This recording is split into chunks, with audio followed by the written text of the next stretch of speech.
Amen. Thank you, Helen. Um,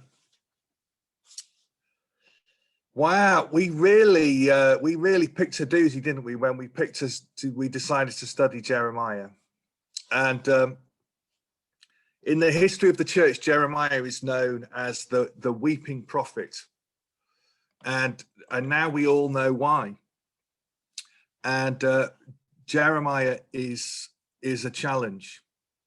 And the first thing that Jeremiah does, if you remember my talk from a couple of weeks ago, is that he's called by God, and God says, I'm going to uproot things, I'm going to destroy things, and then I'm going to plant things, and then I'm going to build things.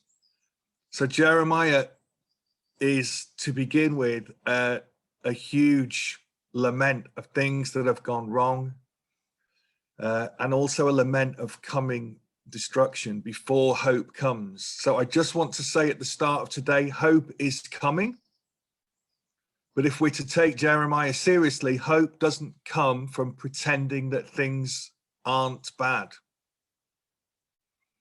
Hope comes after the acknowledgement of sin and brokenness and the acknowledgement of all of the consequences of those things. Lamentation, which is closely linked with the book of Jeremiah, is something that we don't necessarily do. It's we sing happy songs pretty much every week, but I've certainly been in churches where if you sing a sad song, someone will come up to you and say, why are we singing a sad song? You know, not everyone's sad, you know. We don't say that when we sing happy songs, because we think what's really important is that everyone is happy all the time. Jeremiah says, no, when things are bad, being sad is the right thing to be. So I say that in advance of our reading today, because we are in the depths of Jeremiah's sadness as God pronounces judgment on Judah. Alistair's going to read our scripture today. So Alistair, over to you. Thank you ever so much. The readings from Jeremiah chapter 7, and it's verse 16 to 28. So do not pray for this people, nor offer any plea or petition for them. Do not plead with me, for I will not listen to you. Do you not see what they are doing in the towns of Judah and the streets of Jerusalem? The children gather wood, the fathers light the fire, and the women knead the dough and make cakes to offer to the Queen of Heaven. They pour out drink offerings to other gods to arouse my anger. But am I the one they are provoking, declares the Lord? Are they not rather harming themselves to their own shame? Therefore, this is what the sovereign Lord says. My anger and my wrath will be poured out in this place, on man and beast, on the trees of the field and on the crops of your land, and it will burn and not be quenched. This is what the Lord Almighty, the God of Israel, says. Go ahead, add your burnt offerings to your other sacrifices, and eat the meat yourselves. For when I brought your ancestors out of Egypt and spoke to them, I did not just give them commands about burnt offerings and sacrifices, but I gave them this command: obey me, and I will be your God, and you will be my people. Walk in obedience to all I command you, that it may go well with you. But they did not listen or pay attention. Instead, they followed the stubborn inclinations of their evil hearts. They went backward and not forward. From the time your ancestors left Egypt until now, day after day, again and again, I sent you my servants, prophets, but they did not listen to me or pay attention. They were stiff-necked and did more evil than their ancestors. When you tell them all this, they will not listen to you. When you call to them, they will not answer. Therefore say to them, this is a nation that has not obeyed the Lord its God, or responded to correction. Truth has perished. It has vanished from their lips.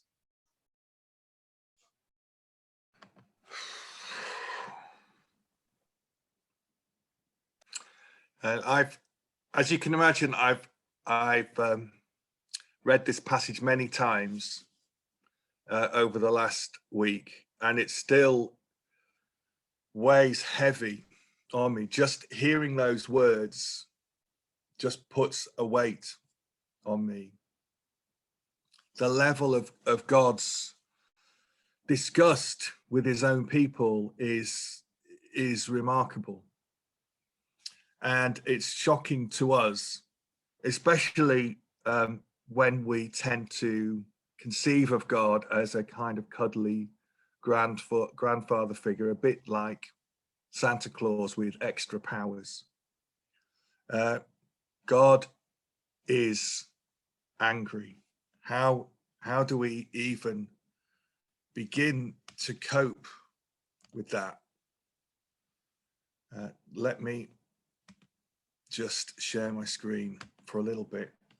I'm going to try and talk to you face to face rather than in the corner of the screen, but there's just a few things I want to say. Today I'm going to do 3 mini talks. I'm going to try to look at 3 things. First of all, is God really angry? You can get a clue as to what I think the answer to that question is that the next question is, why is God so angry about idolatry? And finally, I want to talk about today's idols. So first, is God angry? Now, the truth is, I've had a go at this already a few years ago. So I'm not going to repeat everything I said. You can go back to a talk that I gave nearly 3 years ago, and you can check out what I feel, because the Bible has a special word for God's special kind of anger, which is wrath. So if you go back to listen again on our website, you can hear the longer talk. But the idea of God's wrath being poured out on a nation is quite a frightening one. Not only is the idea of God being angry quite disturbing, for many Christians over many centuries, the idea of God having emotions at all was disturbing. The Greeks conceived of God, theos, from which we get the word theist or atheist, as a being that couldn't possibly experience emotion, because that would be a kind of imperfection in God. The early Christians dabbled with that, but in the end, it wasn't just their theology, it was their experience that God was passionate. When John says God is love, and those who live in love live in God, and God lives in them, that is a powerful statement that at the heart of God is passion, is emotion. It is our experience of God, that God is our lover. And throughout Jeremiah, both Graham and I have alluded to it, is the passion of a lover who has been cheated on, who is filled with hurt and anger, and maybe even a kind of inappropriate rage. The language is terrifying. But here,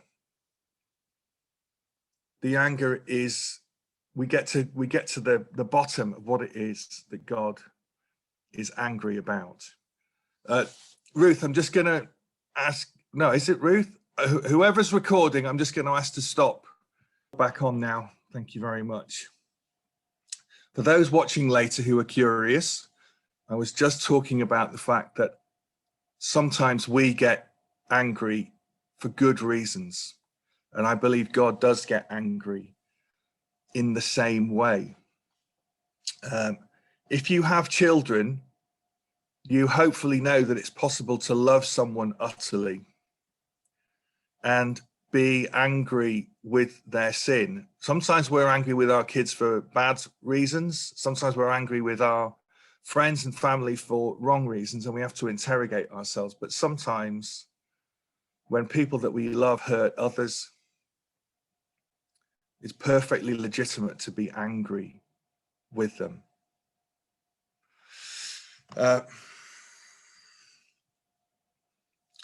This passage, God says, I'm angry with you because you're worshipping other gods. That does seem like a very strange thing to get so angry about.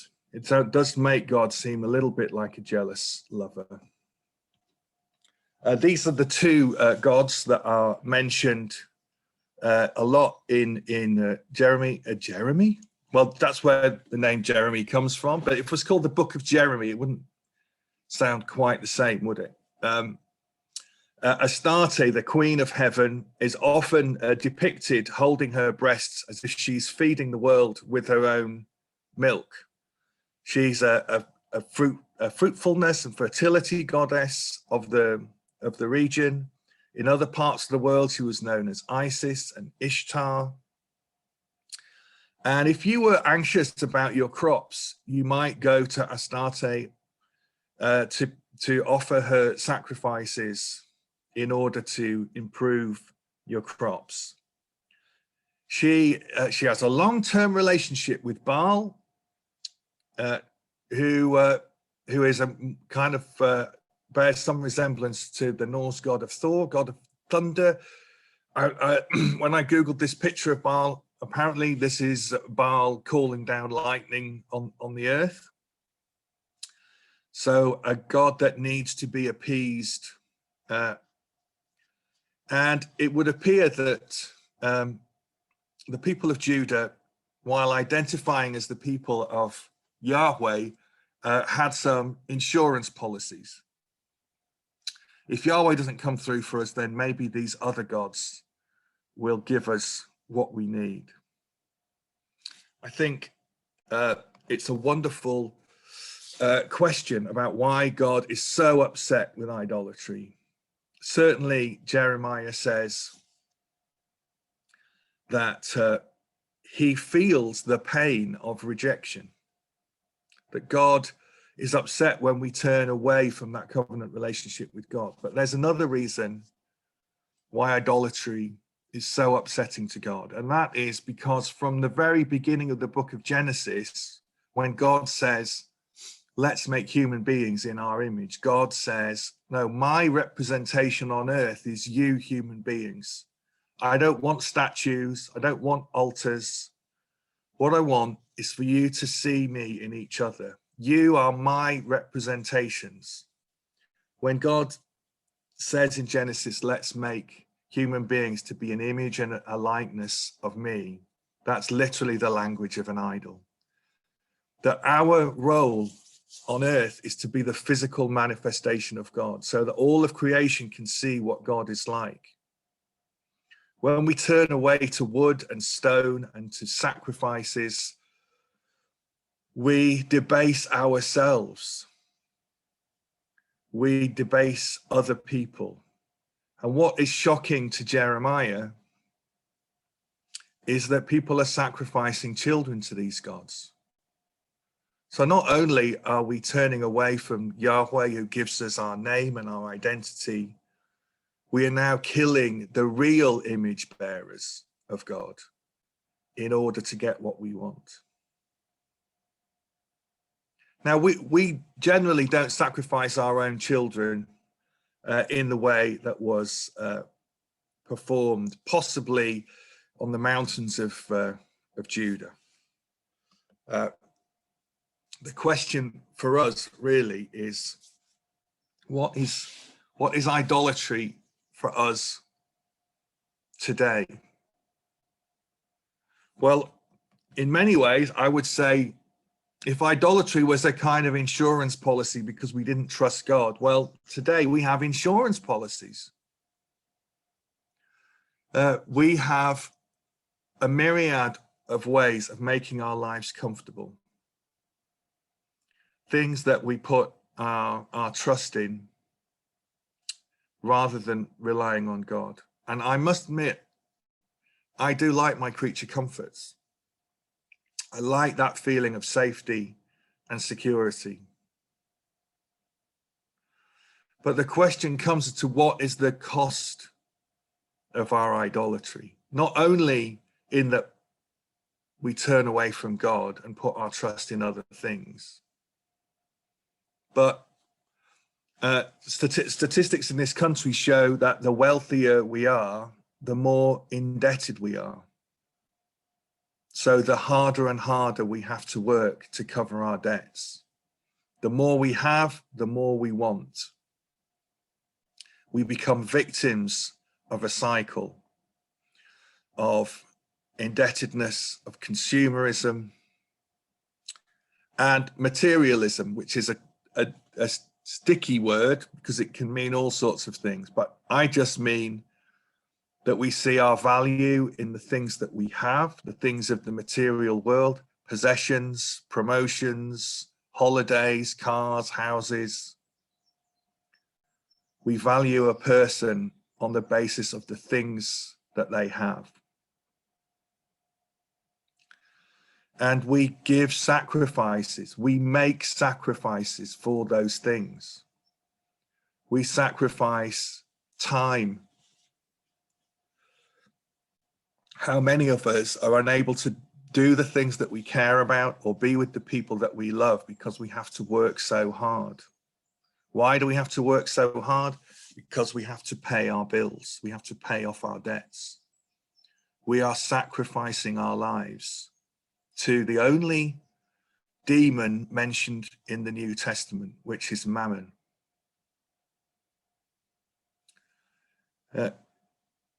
I believe that this breaks God's heart. And when we harm others because of our sacrifices to mammon, then I believe God is angry.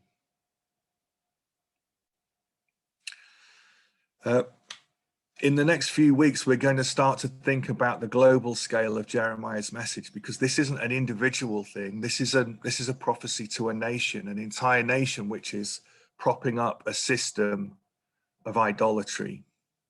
And our idolatrous system is literally now, we know, destroying the planet.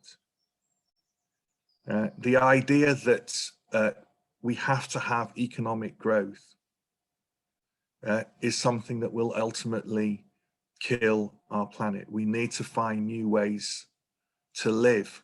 But in order to do that, we will have to lay down our desire to have more things. Right now in Leeds, we're looking at an expansion of Leeds Bradford Airport.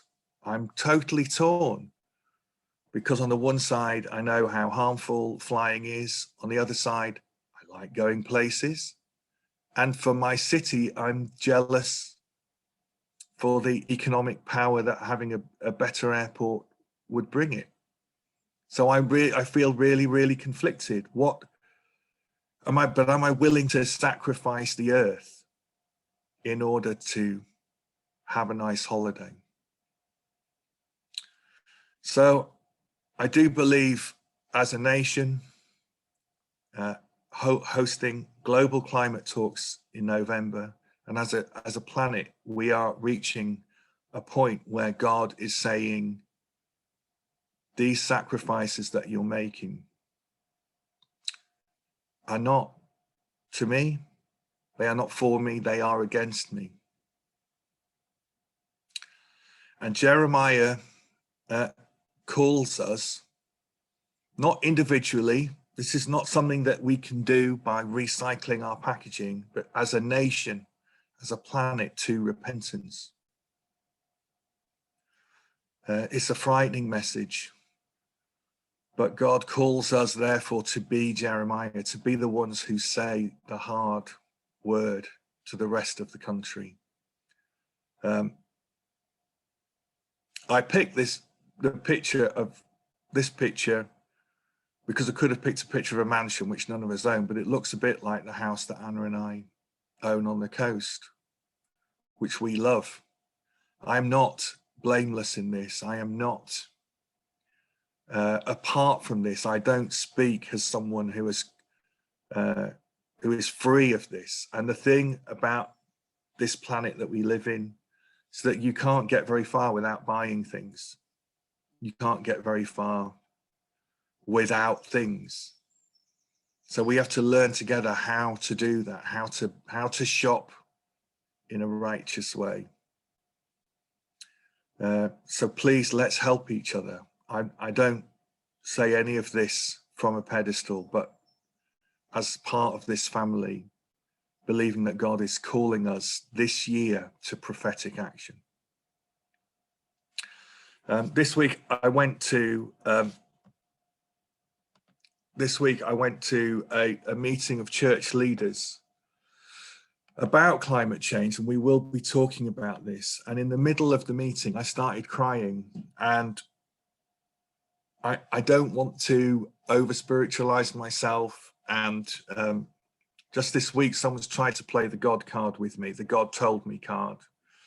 And I don't really like it when people do that. So I'm not going to say God told me. All I'm going to say is that these words came to me.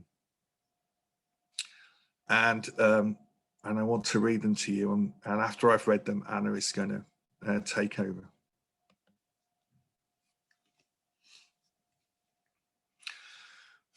Don't tell me you love me and then destroy my beloved creation. Don't tell me you see beauty in a leaf and then burn down the forests so you can have more.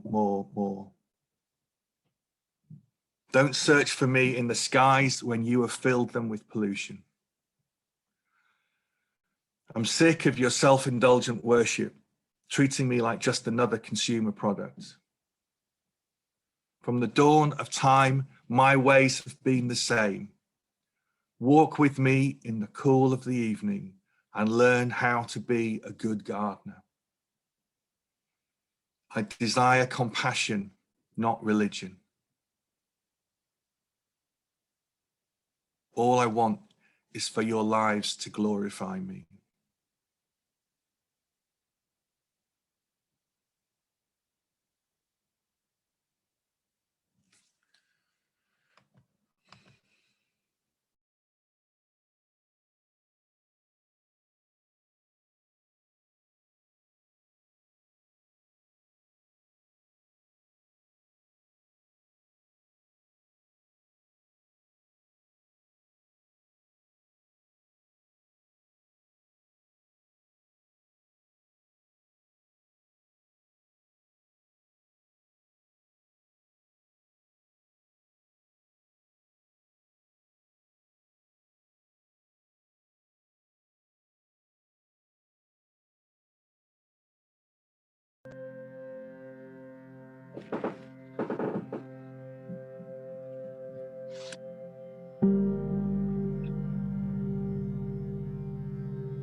So we're just going to have a moment to respond to all of that now.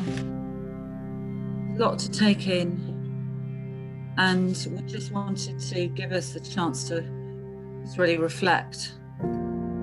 So just shut your eyes, have a bit of time to have a bit of space if you can.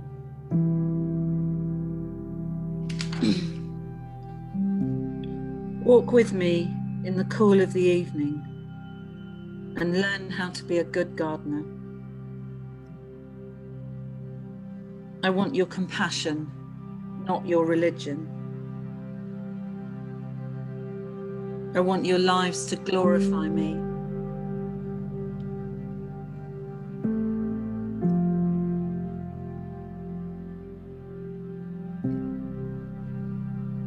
So I just want you to just give God what's running around in your head.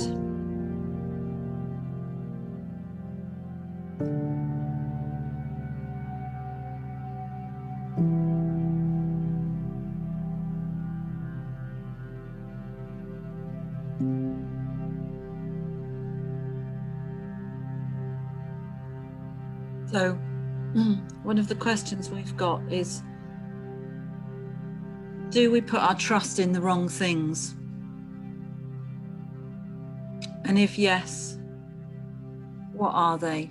Just think about that for you.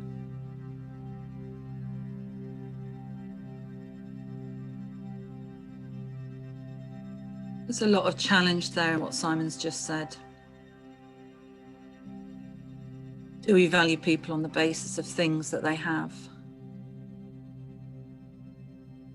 So where do you put your trust? Just give those to God now. Just think about.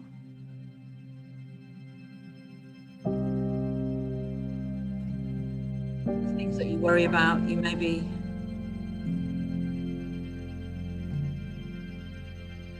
find it hard to trust God, and you have got insurance policies of different places.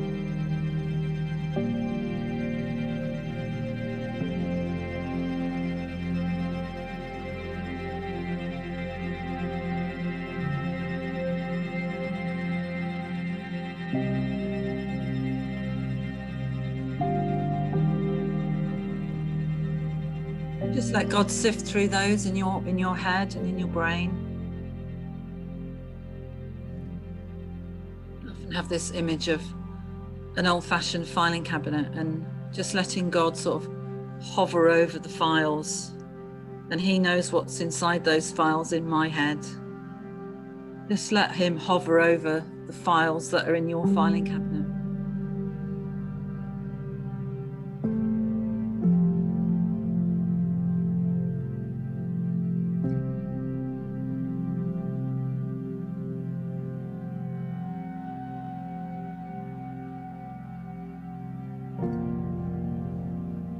And then maybe just think of one thing that you could do this week or in the next few weeks, but where you can just resist. If you feel that there is a control of materialism or consumerism on your life, what's one thing that you could do to just say, I'm going to give you that, God?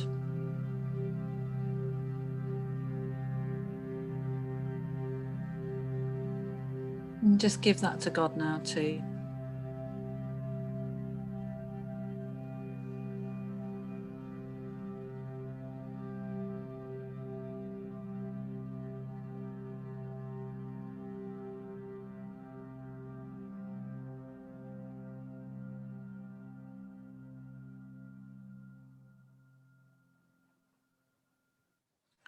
And lastly, as we just start to think about the environment and just taking care of the planet, is there something that you and your family can do to make a positive step to change the way that you behave?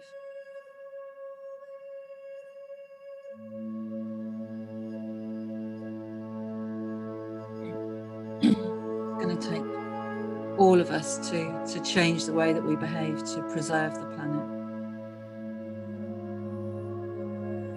What's the one thing that you can do that would start to help in a positive way?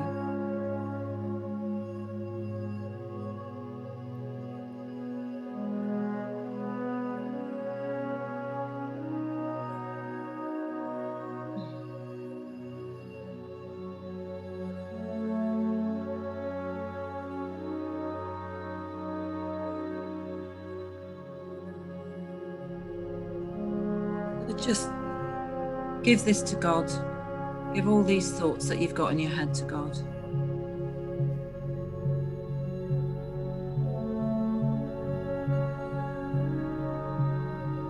We're just going to have a time of reflection now with Stuart.